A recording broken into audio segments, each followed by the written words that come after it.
Olá, boa noite, tudo bem? Meu nome é Marcos Alves Fernandes, sou formado em História pela Faculdade de Filosofia, Ciências e Letras Duque de Caxias, mestre em Planejamento Urbano e Regional pelo Instituto de Pesquisa em Planejamento Urbano e Regional e doutorando em Planejamento Urbano e Regional. Bom, essa pesquisa que eu vou apresentar aqui, ela já é um esforço, né, que ela tem um caráter principalmente experimental, né? Ele ainda está em base de formulação, reformulação, né?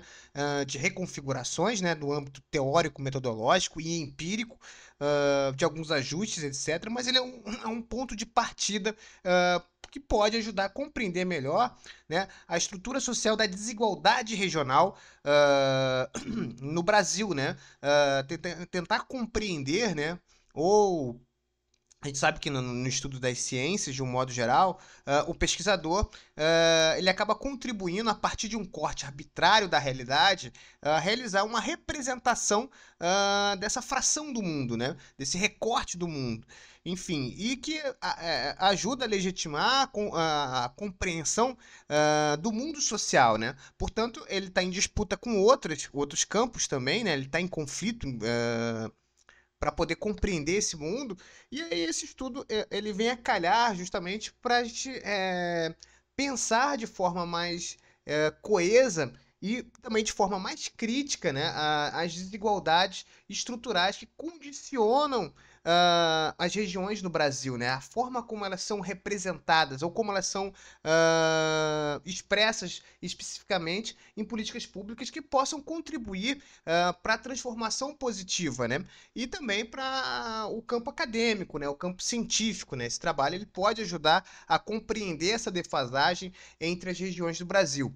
Bom, aqui eu vou trazer um elemento que seria super importante para poder compreender isso, que são as categorias socioocupacionais e o que elas podem dizer em relação às grandes regiões do Brasil.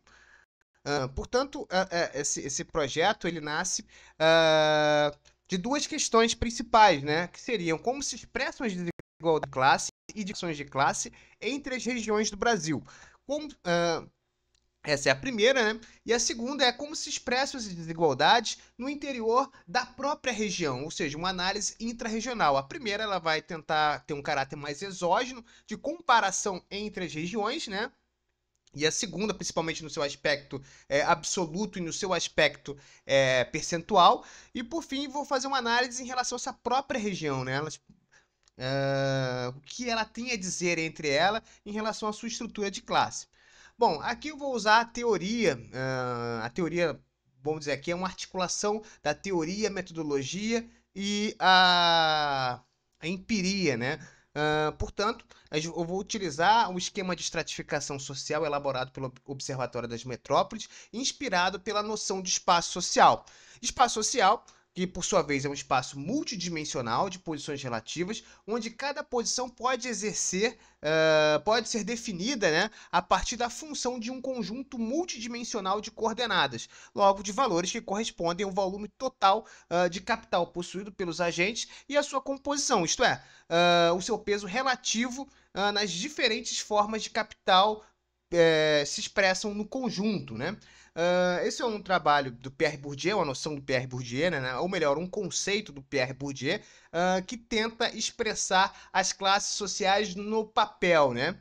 Mas para a gente compreender como opera essa representação gráfica das classes sociais, é importante compreender a noção de capital. Capital, para o Bourdieu, diferente da economia política, né, principalmente de Marx, que diz que o capital ele é um valor que se valoriza ou o valor que gera mais valor, né?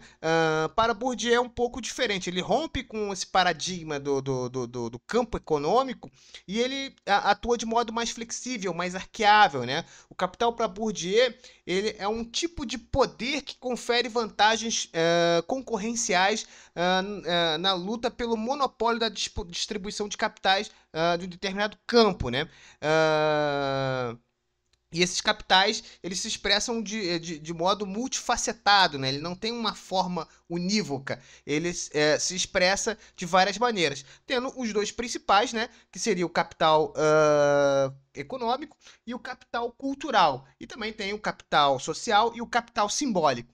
O capital econômico ele está expresso, né, nos bens materiais, como propriedades, a renda do trabalho, ativos financeiros, enfim, ele é essas coisas mais materializadas. Enquanto capital cultural, ele tem um caráter mais difuso, né? Mais expansivo, né? E ele está caracterizado de três formas, né? Que é o capital cultural incorporado, né? Muito similar ao hábitos, né? Que ele está expresso em competências culturais que conferem a legitimidade de determinada classe. Por exemplo, o domínio de línguas estrangeiras, a forma de se portar à mesa, o vocabulário, né? Enfim, tudo isso ele representa, né, o repertório de palavras, né? Tudo isso representa a posse de um capital cultural elevado. E ele é muito manifesto, esse incorporado, né, em relação ele é feito, né, do processo de socialização, né? Se você é da classe X, você vai ter capital cultural incorporado Y. Se você é de classe Y, você vai ter o capital incorporado A, B, C ou D, enfim. Nós temos o capital cultural objetivado, que é o capital da matéria que está nas coisas, né? Ele é o opus operatum, né? Pode estar na forma de livros, quadros, discos de música, enfim, tem um valor de autoridade cultural, legitimidade cultural, né? Muito vinculado principalmente à classe dominante, né? E nós temos o capital cultural institucionalizado, ou seja, ele é conferido a partir de um certificado outorgado por uma instituição que detém o monopólio da distribuição desse tipo de capital, né? Por exemplo, a universidade que tem a competência de distribuir esse tipo de capital, né? E quanto mais fácil a obtenção desse certificado, menor vai ser o seu valor relativo, né? Ou seja, quanto mais fácil a obtenção, menor vai ser o grau de legitimidade ou de autoridade desse tipo de capital.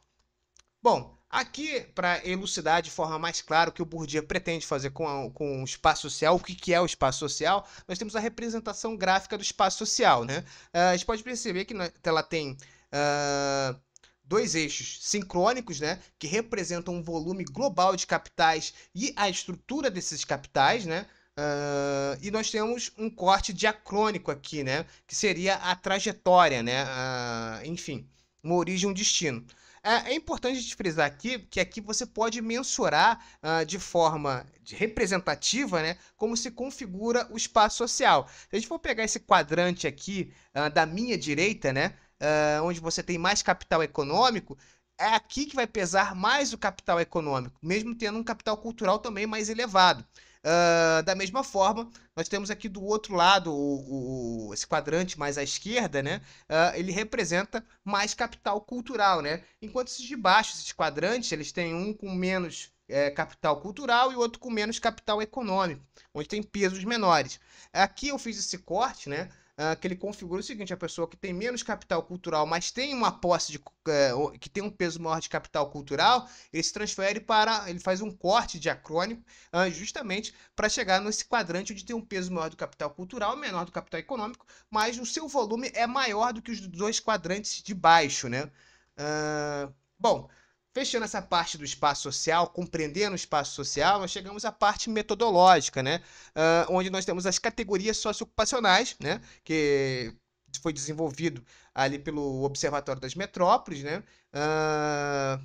Com um peso muito grande o trabalho do Luiz César Queiroz, né, Ribeiro, e do Marcelo Gomes Ribeiro, que dizem, né, que o capital esse esquema de estratificação do Observatório das Metrópoles foi construído por meio da categoria ocupação, ou seja, a ocupação é o que tem o maior peso na constituição disso, ou seja, o trabalho ele tem um papel preponderante, né, ou peremptório para a constituição das categorias socioocupacionais. Bom, aqui ele trabalha a partir de princípios de oposição que se expressam no capitalismo contemporâneo, como, por exemplo, capital versus trabalho, trabalho de comando versus trabalho subordinado, trabalho não manual versus trabalho manual, trabalho público versus trabalho privado, né? É a partir desses princípios de oposição que vão se constituir as categorias socioocupacionais. Por exemplo, nós temos a diferenciação dos dirigentes do setor privado, né? Onde eles têm o trabalho de comando, trabalho não manual e trabalho privado, né? Enfim, que são essas oposições que vão constituir essa estrutura de classes, né? Bom, o Observatório das Metrópoles já tinha uma outra forma de classificar a estrutura social, né? Onde você tinha o trabalho, onde você tinha as categorias superiores, as categorias médias e as categorias populares, né? E nos últimos anos veio se intensificando os debates sobre a noção de classe social, né? E aqui desemboca nessa nova reconfiguração das classes sociais ou das categorias sociocupacionais, né? Onde elas foram atualizadas e melhoraram, né? Eles superaram as lacunas que tinham na versão anterior. Bom, e essa versão, eu acredito que ela consegue captar de forma mais precisa a constituição de classes no Brasil, né? Onde a versão antiga das categorias socioocupacionais, né? Elas eram formadas por 24 categorias socioocupacionais. A atual tem 35 categorias socioocupacionais, 9 frações de classe e 3 classes, né? Essas 3 classes são a classe dominante, né, onde a gente tem as frações dirigente e a fração da classe média baixa, classe média alta, perdão, né, onde a classe dirigente ela está expressa pelas categorias dos grandes empregadores, dos dirigentes do setor público e dos dirigentes do setor privado. Enquanto a classe média alta é a classe do grande volume de capital cultural, né, onde nós temos os professores universitários que estão no outro estão naquele quadrante que tem um peso maior do capital cultural e um volume mais alto. Enquanto nós temos os grandes empregadores no outro polo, onde o capital econômico tem um peso maior. E, por exemplo, nós temos os médicos, né, que tem bastante capital cultural e também tem bastante capital econômico, né, em sua maioria. Também nós temos a classe intermediária, que também é dividida em duas frações de classe, né, que é a classe média e a classe média baixa. É importante frisar que a classe intermediária ela representa um interposto, né, entre a classe dominante e a classe popular, né? Não necessariamente que ela goze de tantas vantagens assim. Nós temos a classe média, que ela tem um volume de capitais, tem uma estrutura de capitais muito parecida com a da classe média alta, embora em um volume muito menor, né? E a classe dirigente também, como a gente tem os pequenos empregadores, né? Diferente dos grandes empregadores, né?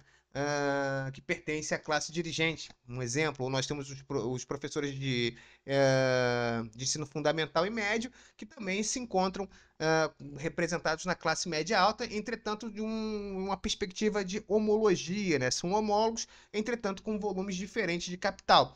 E nós temos a classe média baixa, né? Que é basicamente a classe que tem a sua característica principal, o caráter técnico, né? São pessoas que estão configuradas num perfil mais técnico. E por fim nós temos a classe popular, né? Que tem os proletários da indústria, os proletários do serviço, os operários da construção civil e dos serviços de utilidade pública, os subproletariados e os trabalhadores rurais.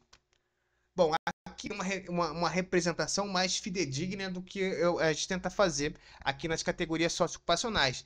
Aqui a gente pode reparar que nesse quadrante à direita, onde tem um peso maior do capital econômico, nós temos os grandes empregadores. Homologamente, nós temos aqui embaixo os pequenos empregadores. Nós temos os dirigentes do setor privado, nós temos aqui os gerentes supervisores embaixo, né? Pode reparar também que as cores que eu usei, né, azul, verde e vermelho, representam cada classe social e expressam aqueles volumes e o modo como ele trabalha, as homologias de um lado e do outro, enfim. É muito interessante nós podemos apreender as classes sociais, né? Bom, Então vamos para a cozinha da pesquisa, né? Como que ela foi feita, como ela foi elaborada, né? Isso aí o professor Marcelo Gomes Ribeiro ele fala muito da cozinha da pesquisa, como a gente vai preparar, como vai temperar, como vai cortar, fatiar, enfim. Então vem esses dados do IBGE, a gente pretende usar a PNAD contínua, né? Mas para operacionalizar, né, as categorias socioocupacionais, tem que ser considerado de modo imprescindível um tipo de linguagem de programação para poder lidar com esses dados que são muito grandes. Nesse contexto, será utilizado o programa R, software estatístico que possibilita importar, organizar, transformar, visualizar e modelar dados de maneira eficiente. O processo de construção das categorias socioocupacionais tem como uma base aqui aplicada, que será a PNAD contínua de 2022, que envolve a aplicação de critérios combinados como a posição do trabalho, o código da ocupação, renda, setor econômico, de forma a classificar os indivíduos de maneira consistente com a hierarquia social proposta. Bom, aqui nós temos as principais variáveis, né, que seria a ocupação, de acordo com a tabela CBO. Nós temos a renda também, um valor mensal em reais. A atividade, né, de acordo com a tabela KENAI Domiciliar 2.0.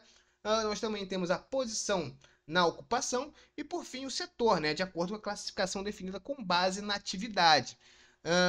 Nesse sentido, vão ser usados pacotes do programa R, né, onde vão ser instalados, né, o pacote da PNAD contínua, do Tidyverse e do ReadX, né?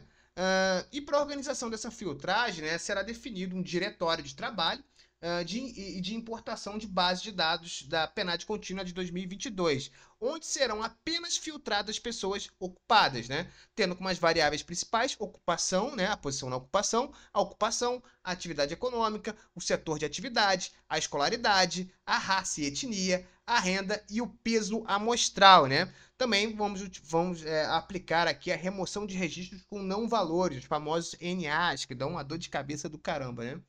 Bom, diferente do Observatório das Metrópoles, que trabalha especificamente as metrópoles, aqui eu vou aplicar um corte regional, né? Considerando os códigos de cada estado e separando-os. A gente tem aqui a marca da dezena, né? De 10, a dezena de 20, 30, 40, 50, que representam cada região, né? A região norte a partir do número 11, o nordeste a partir do 21, sudeste 31, sul 41 e o centro-oeste 50, né? Porque o centro-oeste entra também aí o Distrito Federal. Bom, isso permite fazer uma análise comparativas e detalhadas das desigualdades regionais, né? Com base nos códigos das unidades de federação para filtragem. Bom, aqui vai entrar alguns elementos importantes, que seria a associação da ocupação e do setor econômico, né? Pois ele diferencia ocupações semelhantes em contextos distintos a partir dos setores principais, né? Como a indústria, a saúde, o comércio, a agricultura, a educação, serviços e etc., né? Tendo como base o uso de uma tabela auxiliar, né, com códigos dessas atividades econômicas, e cada ocupação associada a um setor específico.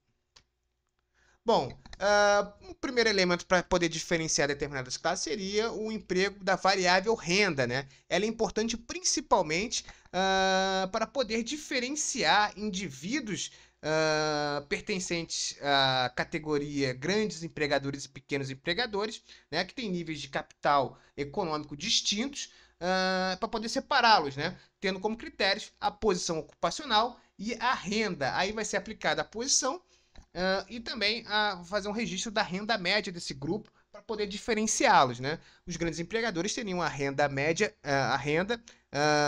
maior ou igual à média, né, correspondendo à categoria 11, enquanto a categoria dos pequenos empregadores teria renda menor que a média. Aqui ela está melhor definida. Aqui a gente pode ver que tem a posição número 4 nas duas, né? Tem aqui a aplicação também dessa média de renda. E aqui embaixo nós vamos ver que nos grandes empregadores tem, ó, renda maior ou igual à renda média do empregador, enquanto aqui a gente filtra nas categorias nos pequenos empregadores, renda menor que a renda média dos empregadores, né? Bom, nós também temos diretores do setor público e do setor privado, onde tem a posição como principal critério, né, para vocês poder aplicar as categorias socioocupacionais. Aqui a gente pode ver que usa o 3, enquanto, aqui nos dirigentes do setor público, enquanto que são os estatutários, etc. E aqui embaixo, no setor privado, tem o 1, 5 e 6. Bom, a maioria das categorias socioocupacionais, né, elas são definidas com base na posição diferente, né? Ou seja, diferente da posição 4, que é a posição dos empregadores, né? E aqui o número da ocupação segundo o CBO. Algumas categorias são aplicadas ao setor atividade, né? Nesse caso aqui nós temos a administração pública, né? Que são as de segurança pública, né? Onde tem os critérios de diferenciação são justamente a posição na ocupação, mais o setor de atividade. Aqui nós temos o incremento também da atividade, né? Que seria a atividade, setor de atividade, onde está aqui expresso aqui a atividade, 49.030, né, que representa os trabalhadores de transportes de carga, mas aqui pode reparar que ela é diferente da 49.030 e aqui ela é igual, que são os trabalhadores de transporte de passageiros, né, que tem um critério posição na ocupação e atividade apenas, enquanto aqui nós temos as duas, né, que seria a posição na ocupação, atividade mais renda.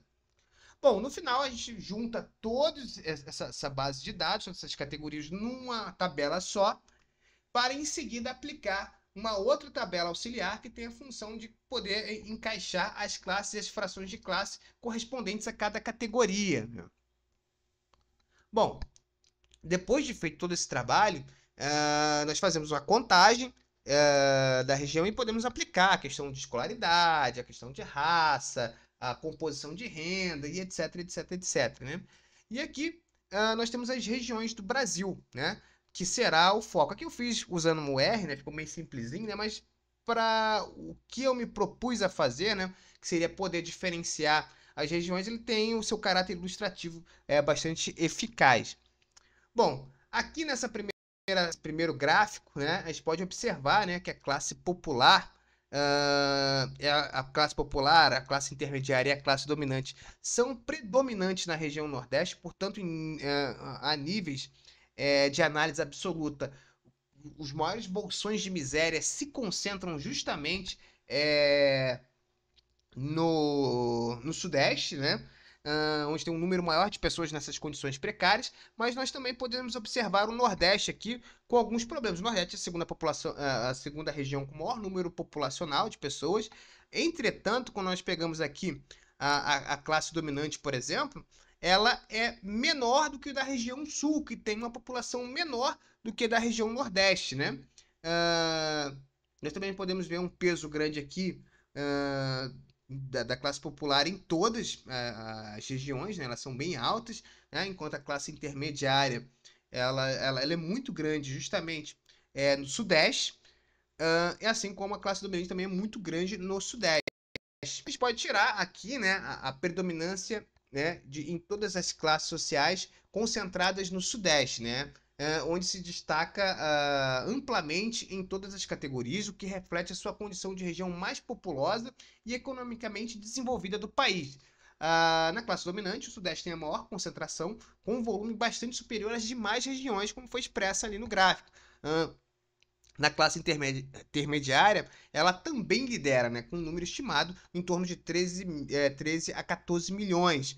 Já na classe popular, o Sudeste atinge quase 30 milhões de pessoas, indicando não só o peso demográfico, mas também a forte presença de segmentos populares, especificamente de caráter urbano, onde tem suas maiores concentrações nas regiões urbanas. Um bom exemplo é essa aqui do Rio de Janeiro, que ela é imensa, né? E São Paulo também. Bom, já o Nordeste, ele se caracteriza especialmente pela alta concentração da classe popular, né? O Nordeste ocupa o segundo lugar em magnitude total, né?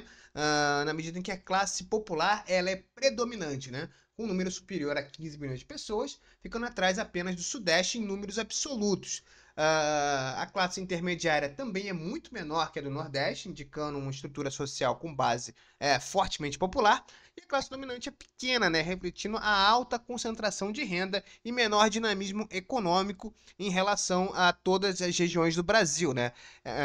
E o Norte também tem números parecidos, tá? A gente vai chegar lá.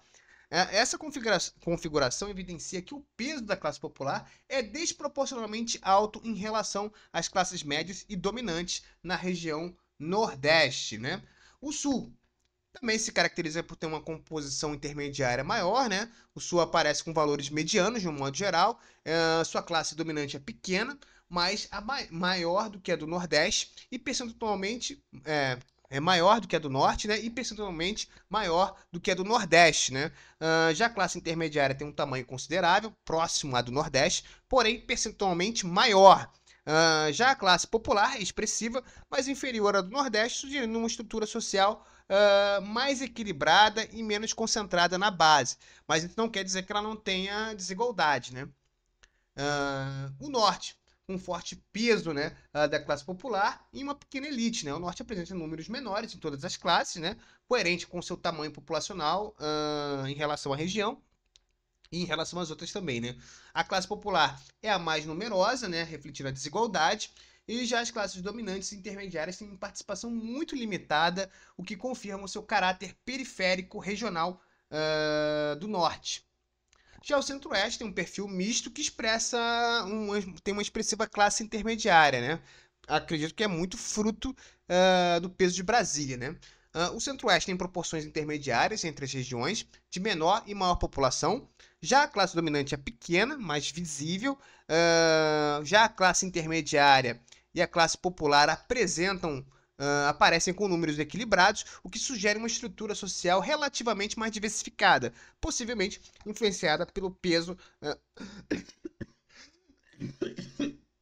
do setor público e dos serviços urbanos em Brasília e nas capitais regionais. Bom, essa análise evidencia que a desigualdade entre as classes no Brasil é também uma desigualdade entre regiões, reforçando o argumento de que a questão social e o espaço geográfico são mutuamente condicionantes. No Sudeste, a desigualdade é vertical e complexa. No Nordeste e no Norte, a desigualdade é estrutural e horizontal, marcada pela exclusão das maiorias populares. E no Sul e no Centro-Oeste, a desigualdade é moderada ou dual, revelando padrões intermediários de desenvolvimento. Bom, a estrutura de classe do Brasil, portanto, é regionalmente desigual, porque o desenvolvimento capitalista também é desigual. Uma constatação que retorna ao diagnóstico de Celso Furtado e Francisco de Oliveira sobre a permanência da heterogeneidade estrutural como marca constitutiva do capitalismo dependente brasileiro. Bom, aqui a gente vê as frações de classe, né? E a gente vê um peso grande dos proletários do serviço, seguido pela classe média baixa, né?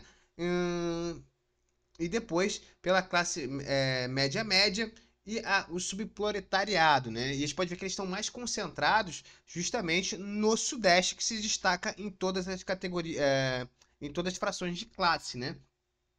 Aqui, por exemplo, tem um peso muito pequeno do Norte, né? E do Centro-Oeste em relação ao todo. O Nordeste, na classe média alta, é menor, né? É bom a gente tentar isso aí do que a do Sudeste, do que a do Nordeste, né? E o Nordeste passa a se destacar e a proletariado da indústria também é maior no Sul, né? Tem essa pequena diferenciação aqui, que é bom a gente apontar essas pequenas diferenças, né, que representam como se estrutura cada região, né? É importante frisar também que os proletariados da indústria, né, no Sul, eles são maioria, enfim, a gente vai chegar lá. Bom, o Sudeste domina quantitativamente em quase todas as frações, especialmente nas classes médias e populares urbanas. O Nordeste apresenta um segundo volume maior, né, absoluto, mas concentrado nas frações mais baixas do espaço social. Já o Sul mantém proporções intermediárias e mais equilibradas em relação ao Nordeste e Sudeste. E o Centro-Oeste e o Norte apresentam com menor peso populacional, mas com perfis qualitativamente diferentes. O Centro-Oeste tem um peso grande, né? Principalmente aqui na classe média baixa, né, onde ela e no proletariado de serviços em relação ao norte, né, que é o mais baixo, mais população. Bom, então vamos aqui para análise de cada região, né, pensando ela do ponto de vista intrarregional, né? A região norte é a de menor peso populacional, né? As classes sociais são majoritariamente popular, né? Chegando a quase 71%, seguido pela classe intermediária, que é de 24,1%. E por fim, a classe dominante, que corresponde a 5,1%. Entre as frações de classe, se destacam o proletariado serviço, né, com 27%, os trabalhadores rurais com 14,3% e o subproletariado com 13,2%. Inversamente, a sua classe dirigente é de 2,2% e a classe média alta é de 2,9%. Né? São, portanto, extremamente pequenos. Já a classe média detém 10,2%, né? A classe média média, né? E a classe média baixa, 13,2%. Mesmo percentual do subproletariado, né? Já as categorias socioocupacionais, que chamam mais a atenção para o grande número de trabalhadores rurais, né, que chega a 14,3%, maior percentual entre todas as regiões em relação a elas mesmas, e seguido pelos trabalhadores do comércio, né, são 10,8%. Né? A gente pode ver aqui a estrutura de classe, né, muito próxima aqui, passa bastante de 60%, né? As frações de classe, os proletários de serviço sempre se destacando. Já a região Nordeste é a segunda maior população do país, né? A sua estrutura de classe corresponde da região Norte, né? Percentualmente, né? A classe dominante chega a 5%, a classe intermediária 24,9% e a classe popular 70%.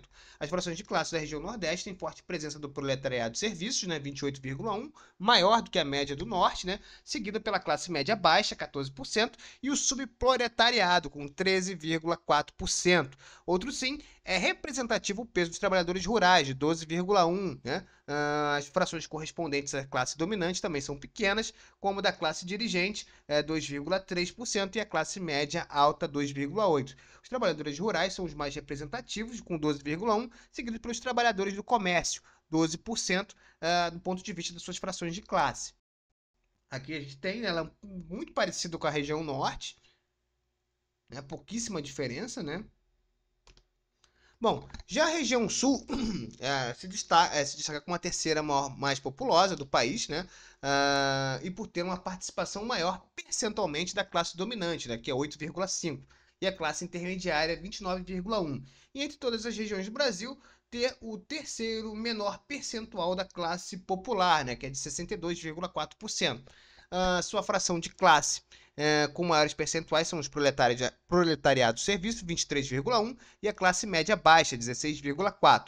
O proletariado da indústria é o mais robusto do país, com 13% em relação a ela mesma. Né? O Sul também se destaca por ter o menor percentual de subproletariado, 9,8%, e já a categoria com maior percentual são os trabalhadores do apoio administrativo, 8,8%, diferente da maioria das outras regiões, onde se destacam os trabalhadores do comércio.